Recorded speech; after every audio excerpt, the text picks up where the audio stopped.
first off, let's just talk about, we are approaching your 1 year mark of being elected into this office.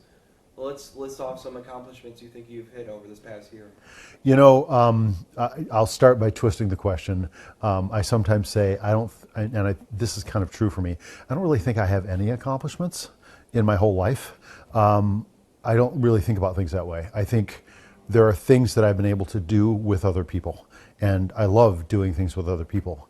But I don't really like thinking I did this and I did that and I have this accomplishment. So, what have we gotten done as a community in the last year? That question I can answer. Okay. So I think as a community, we've made really exciting progress on some housing things and on moving the conversation forward on where we need to go next on housing. I think we've got better clarity and focus on that. And housing is sort of, there are different baskets in housing, but lots of work in different spaces there. I think we've done real work on delivering community safety. And so that's been a lot of exciting work in that space. And I think we're making progress on neighborhood design issues. And then finally, maybe I'm excited. One of the things that surprises me about this job is I hadn't really realized how much of a voice I was going to need to have in the development space. And so being able to have the baton passed effectively from Mayor Emeritus Bliss. She's been a huge asset and it's been great to work with her. She's still so engaged and so helpful. But to be able to transition, partly I think maybe the biggest thing I've been happy about in the last year is transition things. Making sure that we don't miss a beat on anything we're working on in the city. Perfect. Wow, that pretty much hit a lot of the questions I planned on asking. When I was here a year ago, almost a year ago, the big issue I asked you, what was one thing you want me to follow up with you on that you would consider a task that you're really looking forward to addressing, and it was housing. Mm-hmm. Housing was the first thing that came to your mind when I asked about what do you think were some of the accomplishments. How have you think you've made housing a little bit better of a attainable reach here in the city of GR? Yeah, so there's short, medium, and long term. So in short term, we've simply got more housing online. And in the space of one of the really important groups that's hard to help is folks who are literally unhoused, who have complex needs. And there's been great progress in that space.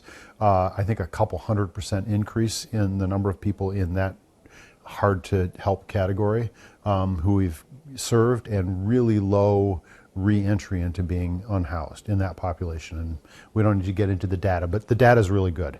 Now, when I say we've done that, the city has been a partner. We're at the table. We're cheerleading. We're quarterbacking, whatever metaphor you want to use.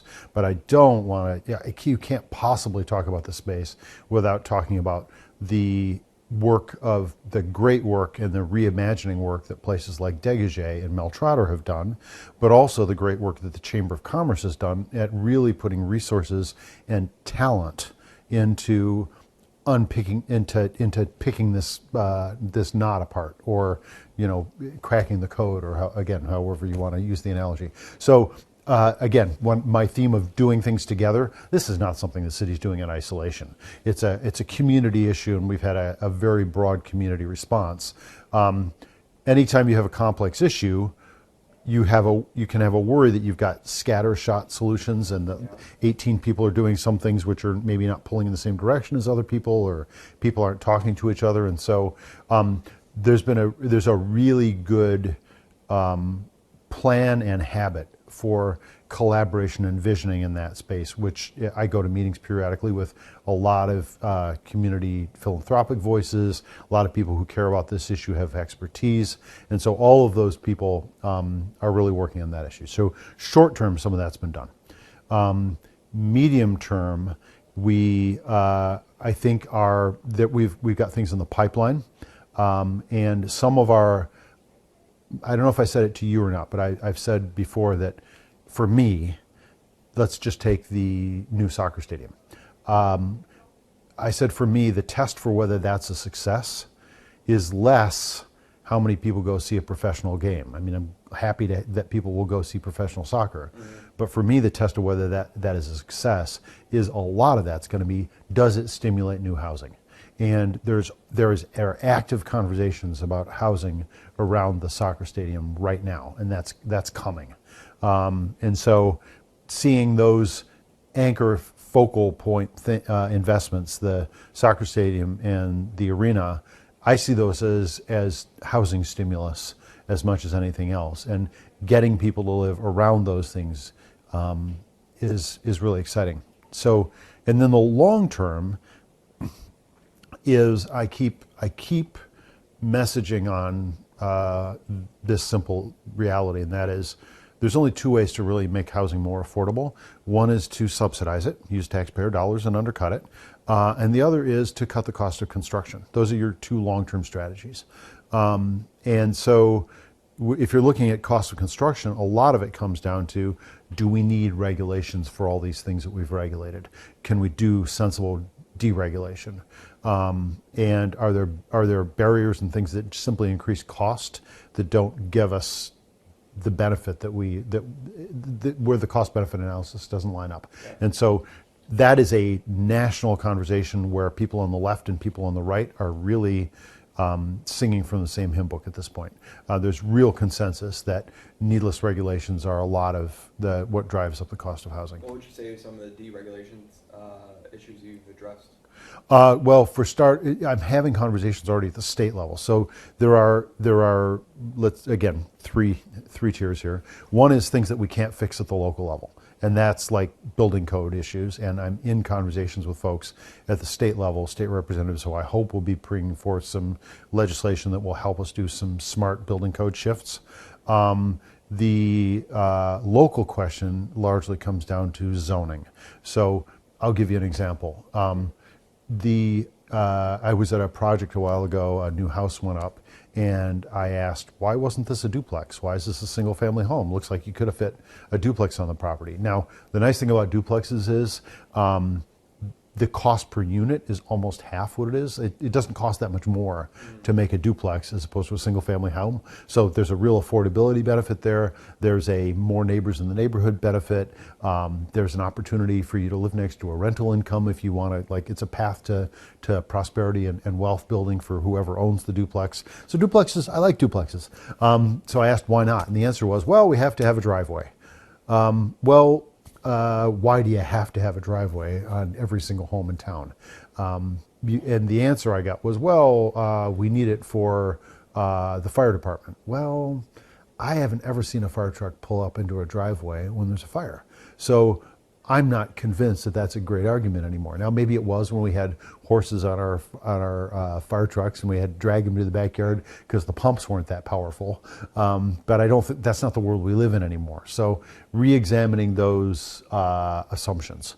Or, for example, when we had, like, even the requirement for minimum amounts of grass on your property. Like, we're in a city. We're not worried that we're going to run out of oxygen because we don't have enough photosynthesis going on people's lawns. So I think a let people build what they want to build environment is a world where you get more interesting cities, you get lots of stuff going on, you get the kind of dynamism and vitality that we like to see. Also, ironically, you get a lot of stuff that was going on in like 1920. In 1920, there was no hard ban against building a 4-unit in my neighborhood. There was no hard ban on converting your garage into an apartment building. There was, and you know, in a lot of countries, there's no hard ban on taking in a boarder. People take renters into their homes in England and Australia and other countries. So those kinds of things all turn out to be zoning questions. And so we're in the beginning of some conversations about those.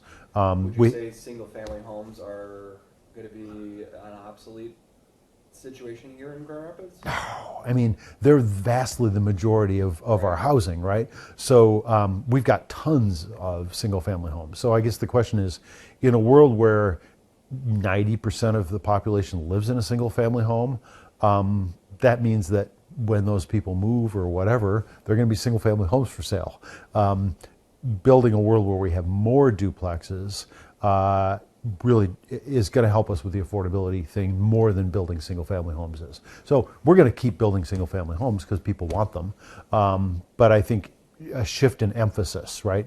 When we do, one of the things I'm really proud of in the last year that I guess I didn't really mention was democracy building. I know that sounds a little geeky, but so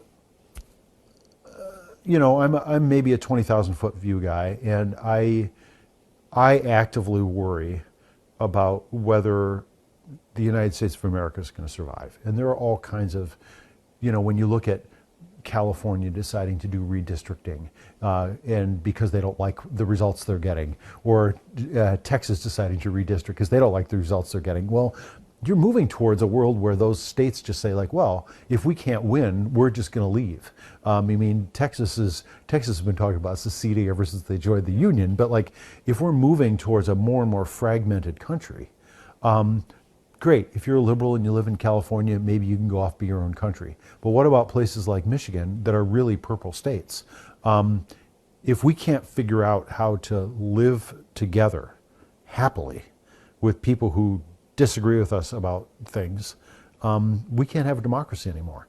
And so how you work out difference of opinions with respect and civility, without imputing malice, without denigrating people, without being self-righteous, those are habits that you have to build, just like you have to work out once in a while. You can't just go out and try to run a mile if you've never run before in your life. It's not going to go well, right? I mean, joggers jog 3 times a week for a reason, so it's so that they get their bodies in the habit. Well, I think the habits of democracy are things we have to keep trying to build.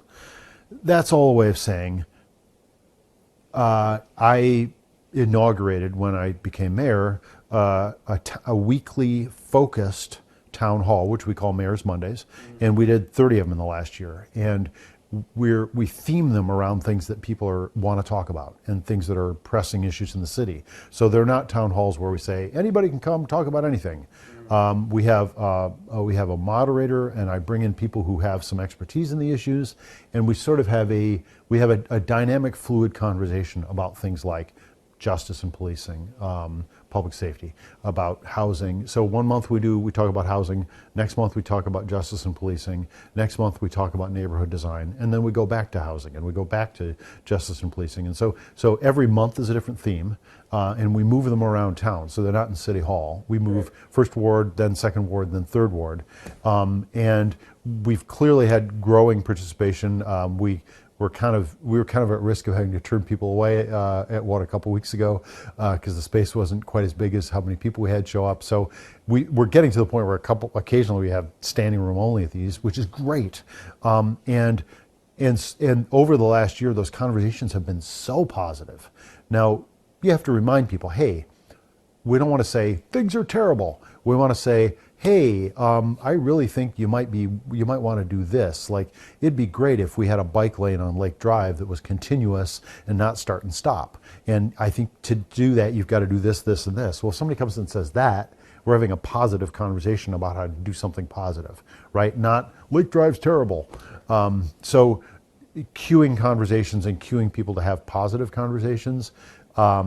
It's also great because people come in with new ideas and things I never thought about that are really exciting. So folks from Belknap Lookout came to one of them and said, hey, we've got this vision for how to use an unused railway easement as a non-car conduit that'll connect Belknap with downhill. Okay. And they show the map, and it makes sense, and like, it's an exciting new idea. I never thought of it. And it turns out there used to be 3 rail lines that ran down that hill, and now there's only 1, which means there's space for things like pedestrians and bikes. That wasn't there maybe in the 19th century, but it's there now. So then how you bring that idea to fruition? Everything takes longer than you think or than you hope. But there's a vision there, right? You got to start with a vision. Well, the vision right now is we have a lot of projects coming online here soon. Mm-hmm. We got the soccer stadium that's well under the construction. Amphitheater is close to being open up as well. When you look at those projects, what goes through your mind knowing that the level of attention to the city of Grand Rapids when it comes to people visiting is going to be heightened once these projects are fully online? You know, I'm happy to have people visit Grand Rapids. I think our focus as a city always has to be on the quality of life of our residents and making ourselves welcoming to new residents. So I tend to think of, you know, a lot of the traditional analysis of tourism, you get analysis of, look, here's how many people bought hamburgers when they came to a concert at the amphitheater. And it's not that that's a bad way to look at it, but I tend to look at people who come from outside our city and use things like the soccer stadium or the arena or any of those things. I look at them as kicking the tires in the city. Like, they're here, they're looking at it, they may decide to live here. I mean, that's one of the things I love about Art Prize. We bring a lot of people from out of town in to a time when the city is showcasing itself, it's at its best. And I think for all of those folks, they can ask the question, why don't I live in Grand Rapids? So my joke on this is that my job description is making everyone who doesn't live in the city of Grand Rapids realize they've made a horrible mistake. When it comes to those projects, I know a lot of discussions have revolved around the idea of parking when it comes up. I know the Grand Rapids Mobile GR is working to do a study right now. What goes to your mind knowing that there is a heightened level of issues of how people can get to these projects once they're online? Yeah, well, I mean, I guess part of the answer to that is that often when people are concerned about parking, they assume that they're sort of imagining the city they're living in now. And so let's say I need to go shopping and I need to get in a car and go 2 miles to go shopping. Well, then if I think, well, if there are more people on the road, it'll take me longer to get to that grocery store. So more people in the city would mean more people on the roads, it means it takes me longer to get to the grocery store. Right. True, but if there are more people in the city, maybe a grocery store opens half a mile from your house, and then you don't have to drive at all. So density gets you things closer to you. And so the parking anxiety partly is a byproduct of the fact that things you want are getting closer to where you live. And so, sure, it's true that, you know, let's take Studio Park, for example, which I love. Great. I can walk to the movies. I don't need to take a car to go to Studio Park. I never have, and I probably never will. So you can talk about, you know, there's this new movie theater, and where's the parking going to go? Well, some people are going to get to walk, and the denser you get, the higher percentage of those people are going to be able to not take a car at all. Now, that's part of the answer. The other answer is tapping the private sector, and so there are lots of people who have parking lots, scatter site parking lots. So, for example, take the distillery I'm a part owner of. It's got a parking lot. Now, if that parking lot could be rented out at night easily, I think I think we're moving towards a vision where the city is going to be able to do something like Uber for parking lots. So, if the city had a good app that it could go to somewhere like my distillery and say, hey, if you sign up with us, you'll get a percentage of the revenue. People will be able to use their phones, park in your parking lot. You'll get some revenue. The city will get some revenue. And the world gets to use your 50 parking spots where there's a soccer game going on. I mean, right now, the Long Road parking lot is probably pretty empty, which means it's a great daytime parking spot. Night, maybe not so much. But you want multiple uses for parking spots if you can get it. Well, one of the ways to do that is give people the information, right? You don't care, and I don't care who our next Uber driver is. We don't need to know who that person is. We just need to know there's a platform that's going to get us an Uber driver and what car they're going to show up in. Well, you don't need to know where to park before you go downtown if you know you've got an app that'll tell you, oh, you can park over here. Because right now, this part owner distillery is closed right now, right? Because you don't want to take away from your business, correct? Right. But you could easily have an app that said, okay, you know, think of it as an Uber, right? Like, I can't demand that any individual Uber driver show up and drive me. But if you have an open source platform we've got the technology to do way more flexibility with parking than we've done traditionally. So we don't have to think about parking as monolithic. We can think of it as complex because we got the technology to deal with it. Sure. And so the city's working on that right now. I want to ask you a question from just your answer right there. You talked about high density. How high density do you want the city of Grand Rapids, would you say? You know, I don't think the answer is I'd like to have a city with a lot of I'd like everyone who wants to live in the city to be able to live in the city, and we've got studies that show that we have a demand for housing. Well, that's another way of saying people who want to live in Grand Rapids right now can't. So I don't want more density for the sake of density.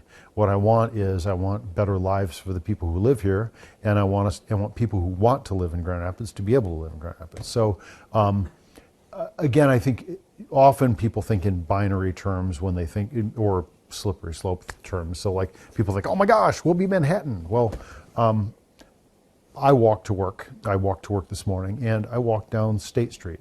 There are tons of empty lots on State Street that could be filled in with housing. So I tend to think of this in a more granular term, and I don't think we've got goals for density, but I do think that empty lots don't really do anybody any good. And if those empty lots could become housing, if we know people need housing and want housing, and we know we got empty land, we need to connect those two things. Now, I know a topic of story that I covered with you several weeks ago was the Boyd House. Mm-hmm. Where do we stand on that issue right now? You know, I think that there's that's a fairly low priority for me, honestly. We're talking about one place. I think that's going to be dormant, and if the community comes up with a vision for it that makes sense, that's great. But it's not something that I'm going to make a big priority out of, just because there are bigger things on the agenda. Okay. I know a big thing on the agenda right now for the city is the increase in public safety. Mm-hmm. When it comes to the police force, I know they are looking to go above their maximum number of allotted staff members. Mm-hmm. And I know you're leaning on a state funding to really help with that, mm-hmm. alleviate that issue. But once all these projects come online, when we talk about the amphitheater, the soccer stadium, what happens if the amphitheater, soccer stadium, Van Andel, all these places have events going on? And I know a lot of the police force is usually put out into these events to really handle crowd control. Could we go even higher when it comes to the number of police officers here in the city? Oh, sure. I mean, I think we're already having conversations that, you know, chiefs already modeled out what I mean. We already have the Van Andel. We know how many officers are needed for something like that. It's not that hard to model out what we'll need for a soccer stadium, what we'll need for an amphitheater. And it's not as though, you know, Billy Joel wakes up some Tuesday morning and decides to play at the amphitheater on Thursday, right? I mean, their schedule is mapped out a year in advance. So I don't think, and same with the soccer stadium, right? It's not like, I mean, you got a pro team, you got a schedule. So these are all predictable and schedulable things. And so I don't think that's, that's what I spend more time worrying about or teasing out is how to really improve public safety. And for the soccer stadium and amphitheater are mostly logistical questions, like how do you get cars in and out of down streets and, you know, manage traffic lights and things like that. And like, that's important work, but it's not, what I worry about is we are a really safe city, but there is any number above zero for the number of crimes in town is a number you want to get down. And our police force has been doing an amazing job, but so have a lot of our community partners. And I think that wrapping our heads around all of the things that are involved in getting us community safety. I mean, some of what gets us community safety is knowing our neighbors and being in good terms with them, because conflicts sometimes come out of bad communication. So there's a when I think about public safety, it's very, very complicated. There are lots of moving parts, and our police force is an important part of how we respond to public safety needs, but it's not the only part, and it shouldn't be the only part. And sometimes I think we don't pay enough attention to the other parts, partly because, and this is I'm going to be slightly critical of the media here. One of the dynamics, I think, of one of the dilemmas of media coverage is, I often say, conflict sells. Peace doesn't sell that much. If people are having a quiet, peaceable conversation on a street corner, you're not going to go cover it. If people are rolling around in the middle of Division Street punching each other, it's probably going to be a news story. And so, because the police are involved in, I mean, think about we had a documentary series last year about our police force. Well, they didn't follow, traffic calming around Van Andel. They were following murder cases and really traumatic, really important events. Well, though it's really important that we have a police force to be able to deal with the aftermath, but it's also really important that we prevent. And prevention is something that a police force is only going to get you so far. The prevention is a all hands on deck project, and I think ultimately investigating and finding consequences when something bad has happened is necessary and important. But I think we all really want is we want as much safety as possible, and finding out who stole your car doesn't unsteal your car. And so having your car not get stolen in the first place is really ought to be our primary community goal. To go back to a couple of the projects that are kind of in the works. Obviously, we talked about the soccer scene and the amphitheater. I know a big discussion right now is the new aquarium, not here in the city of GR. Not yet. So explain to me if there is talks that are going on about the aquarium, what is being done to try to bring that into the city? Because I know they are looking for a lot of space. City of GR doesn't really have a lot of open space. Sure. Well, I mean, I think the answer, there's a couple things there. The first is, one of the things that cities tend to do is go vertical, not horizontal. Yeah. So if you need a certain amount of square feet, we at the city took a quick look at what are great world-class aquariums around the world and around the country. And, excuse me, the Shed Aquarium is the 10th biggest aquarium on planet Earth, and it's sitting on 10 acres. Boston has a great aquarium. It's vertical, it's not horizontal. So Atlanta, I think, has got a great aquarium. So we looked at, my staff did a quick survey of where are the really cool aquariums in the United States? Yeah. And all the ones that leapt out, none of them were on 200-acre parcels. Frankly, fish tanks don't spread naturally very well anyway. So you can make it vertical as well as horizontal. So that's one thing. The other thing to remember is that the beautiful thing about cities is synergies. So when I think the opportunity to have an aquarium near other things you want to go to or where you stayed that night is really useful. So if the aquarium was within walking distance, we've got a lot of great hotels downtown. And I don't mean to throw shades on the ones that aren't downtown, but I know the hotels downtown. And if I were staying in Grand Rapids, I would stay in one of the downtown core hotels. They're great. And having things close to them is obviously synergistic for weekend visitors. It's also synergistic for those of us who live in the city to have things near where we're already going to work, whatever. And so, I mean, there's a reason most of the energy and excitement about Art Prize, much as we want to spread it out around the city, there's a reason a lot of it concentrates in downtown, because downtown's where a city is more dense than the area around it. Well, the densest part of the city is downtown. And so if you want excitement, if you want, buzz, downtown tends to come to the top of the heap. And I think that the opportunity to have Grand Rapids level up as a city that people know about, I think the aquarium is potentially really part of that conversation. To tie into the aquarium, I know they at one point looked at they wanted to be on the river. The river restoration, Restore the Rapids, had a big hiccup this past year. I know they really wanted to get into the river to really remove those dams. Where are we on that project? As of my information is about a month out of date. Last time I got an update on this, everything was on track to get permitting, we'd get into technical details, but basically things are on track to do they're sort of divided into upriver and downriver, Right. and both of those things are on track for our expectations right now. So there was some. Well, the question was, again, to get into a little bit of the detail, there was some permitting holdup, and I think that basically has gotten resolved. And then there was some redesign question. So once you have a scope of work problem on anything, whether it's a skyscraper or work in the river, you got to go out and rebid the project because you've got a different plan now.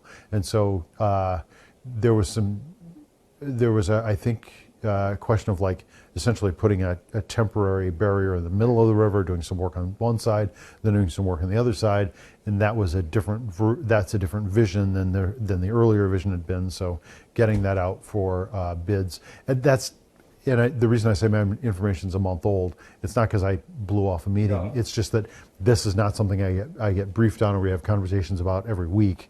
This is a month by month or quarter by quarter conversation. Yeah, because it's a project that the timeline, the scale on this is years. It's not months, right?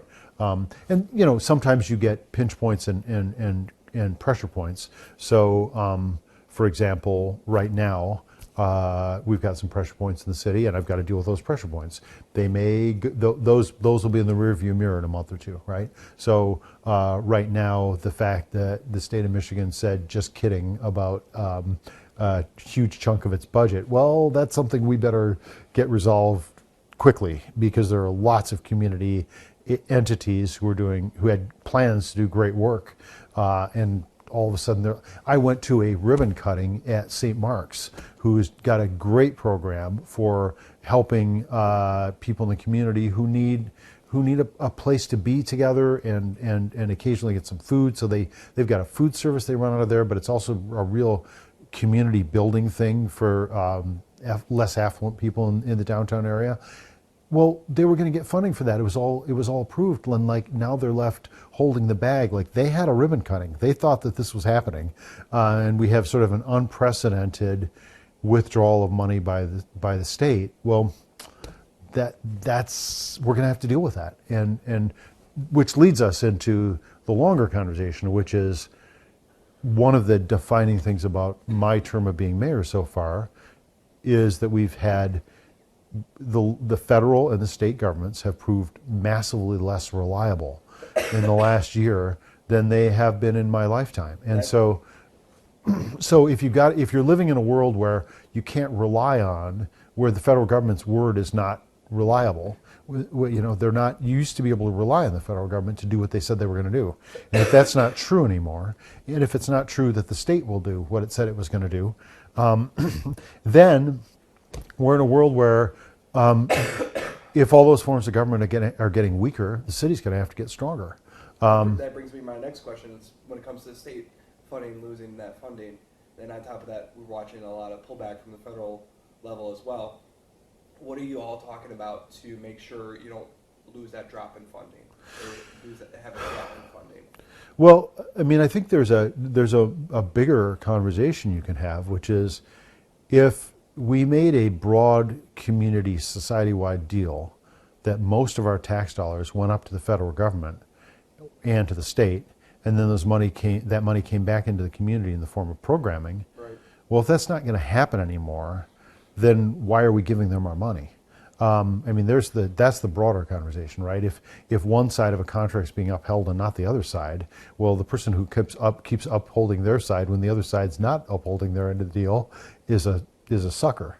I think that our city has the capacity to do a lot of the good things that we want to do without waiting for the federal government, without waiting for the state government, and we have to focus less on that and expect that less. But I think that's true of a lot of our community organizations that do great work.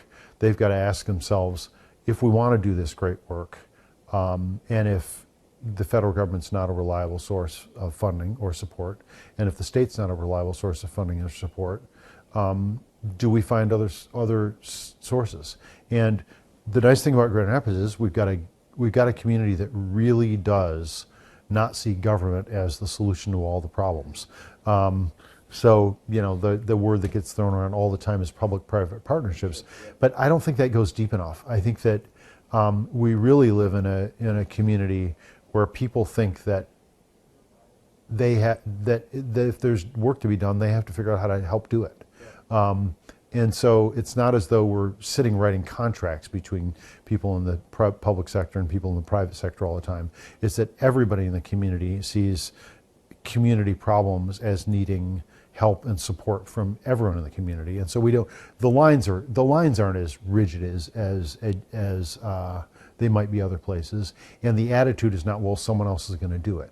It's one of the dilemmas of any community is it's easy to say, someone else will take care of that.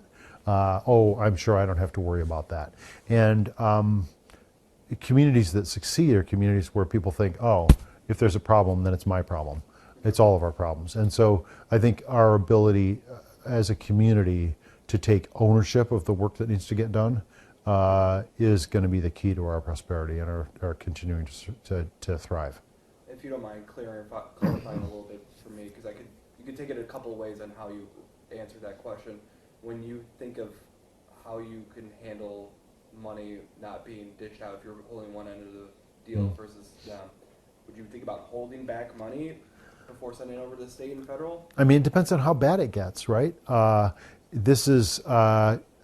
don't know. I think that is that conversations that are being had? No. I think it's premature to have that level of conversation. I already said I'm a 20,000-foot view guy, right? But it is true that you don't want if one of your major assumptions about how things work has been falsified, you don't want to sit around and pretend that didn't happen.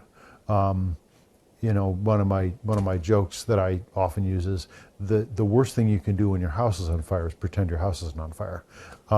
So we have never seen a federal administration that said, maybe we don't need any employees. Maybe, who says we need them?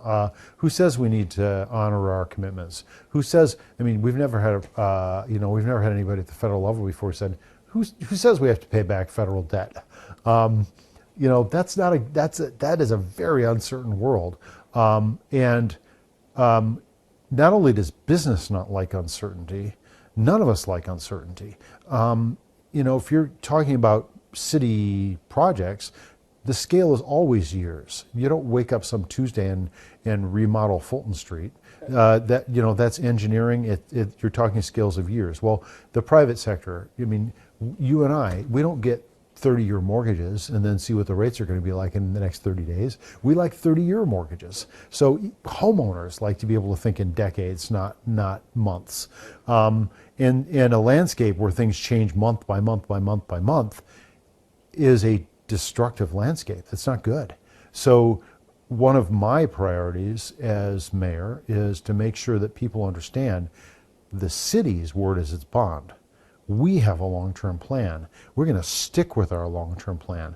Continuity is something that we value. And that's one of the reasons I'm so glad that we've got continuity in city leadership, like our city manager's been here a number of years. We've got continuity in transitions. It's a reason why I'm so grateful that I'm really able to tap into Rosalind Bliss's expertise, experience, knowledge, history, because she's there and she wants to keep helping. And she didn't sail off into the sunset. Rosalind is, when I decided the other day I should call her the mayor emeritus, because when a professor is so great, you don't want to let him retire. You call him emeritus. Rosalind's so great, I don't want to let her retire. I still need her. The city still needs her help, and she's still a huge asset to the city. But that's true of our former commissioners too. They're out there. They're assets. They're useful people in the community. And that continuity, the fact that people like, Joe Jones is still active in the community. He was a city commissioner. He didn't go away. He's still worrying about the fate of the community. Bing Goy is still working on the future of the community. So our ability to keep people engaged is part of how we get continuity. But it's also, I don't like win-lose frameworks for much. And one of the things I find frustrating about politics is you have elections and somebody wins and somebody loses. Well, you could have two really good people running for office, and they can both really have things to offer the community. So, figuring out how to value and use everyone's talents and contributions is really important. I have two more questions because obviously I want to respect your time. A big issue that we saw come up this past year is a lot of ICE detentions, ICE-related issues. We're constantly getting calls, emails about ICE detainees, ICE arrests. Have you heard anything yourself as a mayor of any of that kind of happening in our city? Well, I hear rumors all the time, and it's frustrating because we spent a fair amount of our time looking into people saying, I heard that there's, ICE is at, and I'm not going to name the specific school, but like we've had calls about ICE being at schools. Yeah. And then we have to go out and see, and nothing's happening. Nobody's there. I will share, we got a few months ago, somebody said there was this mass ICE raid at Community College. Well, Community College is only a couple blocks from here. So we went and looked, nothing there. So it's a crummy, so unfortunately, this is the truth. Like, one of the things that's going on at the state and the federal level, as I've said, is uncertainty and instability and unreliability. The other thing that's going on is, it seems to me to be an active encouragement of fear. And if you stress people out and you make them afraid, you're really not creating a great environment. And so every time, there, as far as I can see, the federal attention seems to be focused over here, and then we get news stories about, ICE is doing this in Charlotte, and they give little names to their little operations, or ICE is doing something in Chicago, or you get, somebody in the federal administration saying, well, we're going to go use, City X as a place to train our army. We're going to go declare war on City X. Well, that's a pretty stressful thing to have the federal government say, that they're going to start using your cities as training grounds for your army. That's not really how I traditionally think of our army as being used, and I don't think of our cities as places we want to declare war on. Well, if you declare war on the city of New York, it's going to stress everybody in Grand Rapids out. Whether or not whether or not you declare war on Grand Rapids, if you say that Toledo is a shithole place and no one should live there, well, it's going to stress people out in Grand Rapids, whether or not you say it about Grand Rapids. So we're living in this national fear and stress environment, and the frustrating thing that I say all the time in politics is, fear and hate are very effective, quick, powerful tools. And so it's easy to pull those out in the political world. It's easy to invoke fear. It's easy to invoke hate. And they're fast. And empathy and building and working together are slower. And so it's hard to oppose fear with mutual support, with community building, with love, with empathy. It's the work that I absolutely think we have to do. But it's not easy, because it's easier to tear things down than it is to build them. The building across the street, you could bulldoze that in 2 hours, right? You could dynamite it in 2 hours. Building that building takes a year. So I think properly, we in the city have to be in the business of community building. Because if you know your neighbors, and you know you can rely on your neighbors, and you know they're not secretly denouncing you to the federal government, then you're not as stressed. But I understand the stress, because there is a playbook out there of fear, and there's a playbook out there to incent hate, and I reject it, and I am opposed to it, and I am doing everything every day I can to counter it. And partly it's pointing out that, I think it was, who was it that said you have nothing to fear but fear itself? Was it Eisenhower I mean, know what you're talking about, though. but it is true that fear is something you should fear. Giving into the idea that, I mean, you can always extrapolate anything into, oh my gosh. It's very easy. The human brain does it because we are all small c conservative. We're all descended from the person who did not leave the cave when somebody said, what's that noise outside, right? And so you could extrapolate global warming and decide the world's about to end. You can extrapolate peak oil and decide the world's about to end. You can extrapolate AI and decide the world's about to end. You can extrapolate the federal government's use of ICE agents and decide the world's about to end. You can extrapolate out Doge and decide the world's about to end. You can extrapolate. So all of that stuff can happen. My hope is that people will look around them, look at their neighbors, realize that they're the same neighbors they had yesterday. Look around the city, realize that the city is solid, that we're dependable. We are doing the work of making this city work. And also remember that cities are engines of success. They're thousands of years old, and cities are where the action is.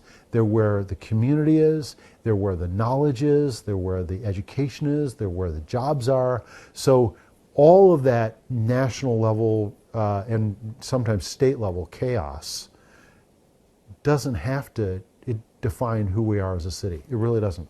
All right. There's some neighbors could say you could remove some fear if you become a sanctuary city. So why not make that statement? Well, I've said before, and I'll say again, anything I can do to help every resident of Grand Rapids be and feel safe, I will do. But the problem with that sanctuary city idea, first of all, it's a media term. It's not a legal term. So saying the word sanctuary city is a sort of like saying, Zeus, come help us. Right. I mean, you can say it if you want, but it doesn't do anything. So the question is, do we have policies in place that keep our citizens safe? Well, I think we do. And our law enforcement focuses on solving crime, not on identifying citizenship, for example, because we want to keep everybody in our community safe, and we don't want parts of our community not trusting our law enforcement professionals. The problem with saying that word, the biggest problem I see is I don't want to give people a false sense of security. And I've said this before, and I'll say it again. I don't have an army. I'm the mayor of Grand Rapids. I can't keep the federal government out of the city of Grand Rapids. That's not something that's in my purview. It's not something that's in the city commission's purview. So if we can't do something, even an implied false promise gives false hope. Now, the whole idea of sanctuary comes from a medieval mechanism that the Christian church used to do, which was the Christian church used to say that if you ran into a church, the government couldn't get you because you had sanctuary, and the king could not come get you if you were at a church. And it was sort of an early church-state separation thing. Well, the city of Grand Rapids is not a church. And so the fact that the media started talking about sanctuary cities muddied the conversation. If churches want to keep people inside their churches and see if they can keep the federal government out, that's on them. I know I can't, it's not proper to think of the city as something that can keep the state out, they can keep the federal government out. That's not how we do government in America. I mean, we've got a state court across the street, we've got state employees in town. Right next door, we've got a federal office building, right? Like, we don't keep the federal government out of Grand Rapids. Now, what I can do is make sure that the people who are working for the city are working on making it clear that we are a welcoming city, that we can provide support for people, that we can provide a city where people don't have to be in fear of our action. I can't control whether the federal government is inducing and running a program of fear. I can't control that. So that's a simple answer. Last question. Well, I should ask, is there anything else you'd like to add? And I know we've talked for probably about 50 minutes, so is there anything else you'd like to add? You know, your viewers can't see over there, but I've got a wall over there of ideas that I've gotten from conversations with staff, with constituents. I am so happy to be in a position where I can wake up in the morning and dream about how to make Grand Rapids more successful, more vibrant. And a day doesn't go by when there's not a new exciting possibility on the horizon. So I'm so happy to live in this city. I feel so profoundly blessed, fortunate, however you want to say it, that I'm in a city that's just a great city. I think if I was in a city where the litany of problems were bigger than the list of exciting possibilities, it might be a tougher job. But like, we're a great city. If you look around the Midwest, it's hard. The only cities that I feel like are our peers in the Midwest are Columbus and maybe Ann Arbor. Although I'm not sure Ann Arbor is a city as much as it's a football team with an organizing mass around it.